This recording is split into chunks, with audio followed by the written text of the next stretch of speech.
accountants kay bawo gyud sila magbuhat og bank reconciliation statements, no? But then kung pangutanon sila asa man ipadung ang inyong sweldo, sila mismo kay bawmbot asa na tanaabot ang akong sweldo kay dili pod subayon, no? Ingon pa to sa among staff nga sa cashier kay siya gabuhat og bank reconciliation statements, no? Ingon siya kanang personal magod nga aka na trabaho magod wala man idala sa personal, no? So pasabot nga kung pag-abot na diha mga kaigsunan sa atong personal nga pagbahin-bahin kung asa nato ibutang atong kwarta, dili na nato gi-apply kung unsa atong nakatuna diha sa school, no? So mao na nga wala pa sweldo, bago pa na sweldo, murag ni hapit naman to kadyo ta kung sweldo wa naman sad, no? Kay murag man asa naman to kaha, no? Pero mayon po sila ha naapoy mga time nga kana mga ulitawog dalaga usually dili pa daw makasave. Pero nig kaminyo na makasave na pod, no? Diha na makasave. Kaya nga naman, no? It's because nagtanaw naman ka na kay pamilya, no? Diha na ka mag-kuan pod, mag-save yun. Kay na makay mga gastusan na gyud na nakay luoy sa dimo anak kung wala kay kakuan, no? So, na-story makaysunan say for example, no? Kanang inyuhang sakyanan, no? Si for example, sakyanan tito nimo, na mo field trip, no, gipahuwam nang huwam ka nya dito pwede ko mahuwam og sakyanan, no, kay amo ang dadon kay sa field trip for 3 days, no? So since kay tito man nimo nagsalig pod siya nimo napoy kay lisensya, no, napoy kay proper training, sumaw na siya nisugot siya nga ipahuwam ang sakyanan. But after 3 days, no, pagbalik nimo na-shock ang imuhang tito, no, kay sa initabo sa sakyanan. Pag-abot, wala ni mo gitubilan, no? Syempre naghuwam biya kay sakyanan, yo mostly usually manghuwam tag sakyanan, no? Ato gyud na paningkamutan nga igbalik, full tank pud siya, no? Kay murag kumbaga kay wa biya kay gipaabag, so murag in gratitude pud i-full tank na nimo. So pagbalik nimo, wala nimo siya gitubilan, no?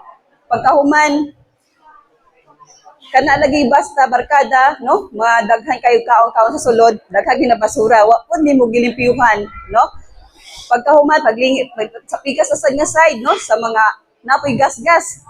So na-shock na imo tito unsa na tabo sa iyang sakyanan, no? Do you think sa sunod mo hangyo ka sa imuhang tito nga mahuwam ka og sakyanan, pahuwamon pa baka ka? Mo ko na mga kaigsunan, no, sa kani nga istorya mga kaigsunan, no, let's be reminded nga ato ang ikuan si for example katong tagiya sa sakyanan mao atong Dios, no? So kato ang sakyanan mao ang mga gipahuwam kanato mga kaigsunan. So mao pud na, no, atong hunaw-naon lang pud nga kung giunsa nato paggasto, giunsa nato gi-spend ang kaning mga bahandi nga gihatag gipahuwam sa Ginoo, no? Kuno na anta nga mahatag ba kaha mapahuwam pa ba kaha sunod ang Ginoo kanako, no? So natan mga biblical principles mga kaigsunan, no? So we need to exercise good stewardship and it associated with accountability mga kaigsunan. So first is you have to put in mind, no, God as owner, everything comes from God, no? So kinsa na Bible diha mga kaigsunan, no? Supposedly we have to bring our Bibles. Somebody please read James 1 chapter 1 verse 17. James chapter 1 verse 17. Mabatan-on. James chapter 1 verse 17, no? Diyan lagi na makita kung kinsa nagdag Biblia wa. Katugingan ni pastor kanina. Basa daw, sister. James 1:17. Every good and perfect gift is from above, coming down from the Father of the heavenly lights, who does not change like shifting shadows. So, okay, no? So, ang tanan, everything, every good gift is from above. So, di ta maingon nga, kani, nga mga butang ako gihaguan, ako ani. No, atong hinumduman nga, bisan ang atong kaugalingon, dili gata na nagiya, no? Everything comes from God, mga kaigsunan. So, mauna nga, kung nagunahuna, magod ka nga, dili na imo, gihuwaman ra na nimo, so you have to exert more effort, manggod, para kana siya ang mga butang nga hinuwang nimo, imuasad nga maatiman, ma-care gyud nimo nga igbalik nimo pohon, mas maayo pa gud siya ang iyahang kanang status mga kaigsunan. Next is spend your money wisely. No? Somebody please read Isaiah chapter 55 verse 2. Isaiah chapter 55 verse 2.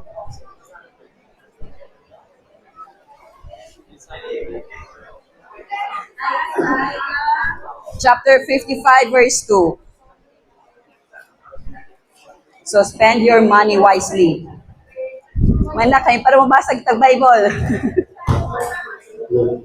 Why spend money on what is not bread, and your labor on what does not satisfy? Listen to me and eat what is good, and you will delight in the riches of Okay, so nga naman mag-spend daw ta sa atong money sa mga butang nga dili pagkaon no nga mga kuan. So asa may tubag nato na makaigsunan no? Ngano mo gasto man ta sa mga butang nga ingana. No, it's because sometimes sunod sa uso, no? Sunod na kay trending siya. Mong palitan it's because atong silingan na ako ingana. No? Hinumduman nato ang mga kaigsunan nga ibog-ibog ta dili dapat siya mga kaigsunan. No ka na impulse buying, no sa pud na mga kaigsunan nga no mahurot atong panudlanan. No ka nang magpalit ta og mga butanga. Actually naa nagwit-ana unta. Kaso kay ganahan matag na pud something new. No, usahay yung makagitag ko kayo kay uy nindot na gila siya barato ra. Nyo pero pagabot dito sa balay day nato, puno na jud ato ang mga cabinets kung sanina nato. Nya kapoy pud og laba, usahay din laba. Just because daghan na pud kayo mga kaigsunan no. And then mga kaigsunan no, it's not only the tithes. Of course no kay kuan naman pud ta nga mohatag yun taong na og tithes no. So katong mga naisweldo no ang tithes no mga usually we get from the gross mga kaigsunan. No kay gross, sa man di ganahan ninyo maghatag ang Ginoo panalangin, di ka na sa dito basihan sa net ninyo or dito sa gross. So mas nindot yun mga kaigsunan no, adto gyud sa gross mga kaigsunan. Kay ang basis biya sa tax mga kaigsunan no kay gross pod. So nga naman po ninyo ang tithes ato mo mag-base pod sa net, it should be sa gross mga kaigsunan. So aside from the tithes nato mga kaigsunan, di ba makbasa nato sa Malakay chapter 3 verse 10 no nga ibalik nato no kanay katong kanapulo kay dili ba nga Ginoo mo balik ninyo nga sobra-sobra pod mga kaigsunan. So mao po na pinakauna gyud no. And then after that naapatay i-prioritize po nato mga kaigsunan aside from the tithes ang mga offering pod no. Mao na nga dili lamang nga atong balay atong pagwapuhon no ang ato ra pud mga luho atong i-provide pud mas daghan pud nga mas nagakinahanglan is better pud nga magtabang pud ta sa ministry magtabang pud ta sa mga offering sa church mga kaigsunan. So ma'am now so instead of asking where my money goes mga kaigsunan no ask where to spend your money. So kanang mangutana mo nga no asa man tong sweldo nako ni padong. No, before pamandaan sa pagsweldo mga kaigsunan, no, ikwintahon na daanan ninyo asa ang gasto ninyo, pilang tithes, pilang yung offering, no, pilang savings. So, kuhaan da ninyo savings mga kaigsunan para nga ma-minimize ninyo ang mga expenses. No, kay mostly, ang ato ara pod biya kay wala pa sweldo o mohapit na sweldo, wala na sa ng kwarta asa naman to. It's because wala nato magod lista ang ato ang mga gastos, no? Actually, personally ako, no, nag-try ko katong dalaga pa ko mga kaigsunan, no, nag-try ko, nabuhat kong journal, nga nag-set ko, o pila ra jud ako magasto for that day. No, nag-kuan jud, natipid jud, nag-try jud na ako mag-wish og 1 month, pero ikapoy jud kong journal. Wag yun na ako makuha kay, it's because kapoy, pag especially kung gikan kag trabaho, na may journal pa ka, kapoy yung nahuna, ang sakit pamalik for the whole day, kay gitry jud na ako nga ma-reach yun nga, maura jud na akong gasto, no? So, mao na makaigsunan nga dapat aware ta kung asa ni padong ato ang mga gastusanan, asa ni padong atong finances makaigsunan. Next is learn to manage what God has given you. So actually makaigsunan no kani mga your finances does not only means kana mga kwarta nato no, it also includes your ability, your talent, your skills mga kaigsunan. Kay nga naman kung wala kay talent, wala kay mga ability, maglisod pud kag excel dito, perform dito sa inyong opisina. So, who you are kung unsay mo mga ability, your skills is part mga kaigsunan sa imong pag-grow pod.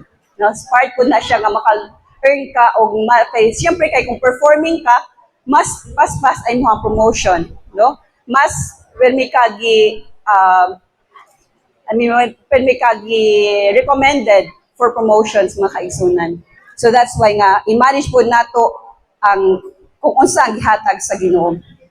So, whoever can be trusted, kasi makita nato sa Luke chapter 16 verse 10, no? Whoever can be trusted with very little can also be trusted with much. No, kanang say for example, mga estudyante, no? Kanang baon ninyo yun sa maninyo paggasto. Sa uyab daw, no? Sa pagkaon, no? So, maupod na actually, no? I'll share, no? Anak mga anak, dari man po. So, ay lang baon actually kay since naraman school nila sa Atbang. Before, ha? Tabasin mo siya mo. Sa una, 5 pesos na nabaon sa school. Masugod mo, before pandemic, 5 pesos. It's because none mas like baon yung para lunch, none mas like breakfast, no? Nagkuha po sila sa sikad, hatod lang po sa Atbang. But then, karon na nga, halos di kayo na silang baon yung sometimes of snacks. Katong last time kay 30 pesos, 20 Gs. Pero wala nila gamiton ang ilang pamiti, kahit 10 pesos ilang pang snacks po. Pero actually, mabaw na po sila snacks. So, it's up to them na kung sa strategy buhaton. No, kana sila, dili man nila gaston po, di na sila musikan. So, ma-earn, makasave pa sila. Na as of now, nadyo na sila yung mga savings po. So, it's depende magyod, mga kaigsunan na kung gikunsa ninyo pag-spend. Actually, it's not on the amount na gihatag kaninyo, but giunsa ninyo pag-spend ang amount na naa kaninyo. Okay, mao po na sa atong mga kinabuhi, mga kaigsunan, no? It's not actually nga kanang unsa kadaghan ay mong talent diri, no? Unsa ka bright, unsa ka smart, or unsa ka popular, no? Kundi ang kuan diha makaigsunan giunsa nimo pag-spend, pag-unsa nimo pag-improve sa imong self, given the talents and the intelligence that you have mga kaigsunan. So meaning proper management yun, no? So dili ta makuan nga ang one bright maguna siya. So actually, the question is, nag-unsa mapud ka? Unsa gibuhat nimo? Nag-try pud ba ka? No? Dapat dili pud ta mahadlok. We have to try mga kaigsunan nga para ma-improve atong self. Dili nato i-compare ang atong kaugalingon ngadto sa uban, but we should compare ourselves sa atong previous na self, no? So compete sa imong kaugalingon aron nga mas mo improve pa jud ka. Sana makaigsunan. So it is our attitude towards money that matters, so it's not how much you have. Next is pray about every aspect of your finances. No? Atong iyang po natay mga gastusanan mga kaigsunan no na sa health, education, no sa atong mga bills, no and of course ang tithes pang uban mga kaigsunan atong ilista no kung unsaon man anato. Sometimes maingon ka nga gamay ra man jud ni dili mo paigo. It's because po, sometimes ang atong lifestyle, mga kaigsunan, maupod na kaingon nga nung dili paigo ang atong mga kita po, mga kaigsunan. So that's why, kung i-try ko ninyo journal, ibamutang ilista ninyo, kay diha magun ninyo makita kung asa mo nag-excess, mga kaigsunan, no? Kay kung dili man po nato ilista, dili nato makita. Kay magsigira tagpuot, magsigira tagpalit, especially kuyog ang barkada, kuyog ang mga amiga, hala, ang imong amiga di palit og bag, wow, nice no, minsan na bag palit sa kagbag. Kanang para part sa group, no? But then actually napod kada imuha nga wala man pud sila. No, actually mas better it's just because na yun nga para part lang yun ka sa group, no? So mao na makaigsunan so atong i-pray og sometimes pud mga kaigsunan, no? Kana mga financial problems nato. Mao yo sa opportunity pud nga most mo paduot ta diha sa Ginoo. No, it's an opportunity to bend down our knees to ask God for guidance mga kaigsunan. No, kay most of the time biya may ngutaay. Kay paluno ko ani, labi sa muapod mga sa mga finances, mga CPAs, mga kuan kay bawd jud ani kay akong gispilahan yun. No, it's not mga kaigsunan. Kay sometimes bisan usa nga nimo nga pagpaningkamot yun, ang finances nimo dili ka paigo. It's because man pud imuha ra pud gitutukan imong kaugalingon. Wala ka na nga yung blessing ngadto sa taas, no? So, kabantay mo ka nang diha na nga mag-depend ka diha sa Ginoo. Usahay ngun ka nga gamay naman akong kwarta, no? Ba't na day magpahuwang nimo, manghuwang nimo? Nara jud kag ako di ka pahuwang. But to think ha, nga you are not that rich, no? Dili maka kanang daghan og kwarta, no? It's just that lang God blesses you more, mga kaigsunan. So, and then, mga kaigsunan, no? So, manage your utang, mga kaigsunan, no? So, actually, we have to avoid mga kaigsunan nga mangutang no whenever possible. If trapod mga kaigsunan, of course, dili man gyud na nga ma-avoid nga nagkuwang magyud ta. Naadjud na daghan pod nga nagkuwang. So, if trap mga kaigsunan daw, pray about the situation and follow God's principle. So, say for example, kung natay utang no, kay dili man gyud na nato ma-avoid gyud mga kaigsunan no, kay of course, wala man ta daw gipanganak with a silver spoon, with a golden spoon, mga kaigsunan. So that's why, naadyo na time nga mga makautang, but then have to try po, no, nga para malesen ang utang. Kaya it's because, I noticed yun, no, kay, okay lang nga makahuwang ta nga katong walay mga interest, but kung magbangko ka, kung katong mga naagid mga interest, mga kaigsunan, no, I noticed ko bisan sa office, maunay makapadown na yun mismo, mga kaigsunan. It's because nga, actually, it's not only the amount nga imuhang gihuwam, but you also pay for the interest. Mauna nga, lisod siya. So, much better nga, i-lower ni mo ang imuhang mga expenses. So, and then, mga kaigsunan, another one is give generously. So, you will be blessed, no? And as they said, no nga, it is more blessed to give than to receive. Mauna nga, dili ta magkuhan nga, ako na may sigig hatag, ani. No, actually, mga kaigsunan mo, pasalamat ta. No, ipasalamat nato sa Ginoo kay nganong kita ra magsigig hatag. Bahalang na dili sila mohatag nimo kung ikaw nagsigig hatag kana dako na nga ikapasalamat nimo sa Ginoo. Kay ngano man pasabutan na naa kay ikahatag. No? Unless kapag uban po nga wala kahatag, it's because wala sila extra, wala sila ikahatag. So mao na makaigsunan nga mas better yun nga give generously makaigsunan kay actually mapuno sa kasikretong mga kaigsunan aron nga mas modaghan imong finances, no? So, and most of all mga kaigsunan, love God, not the money.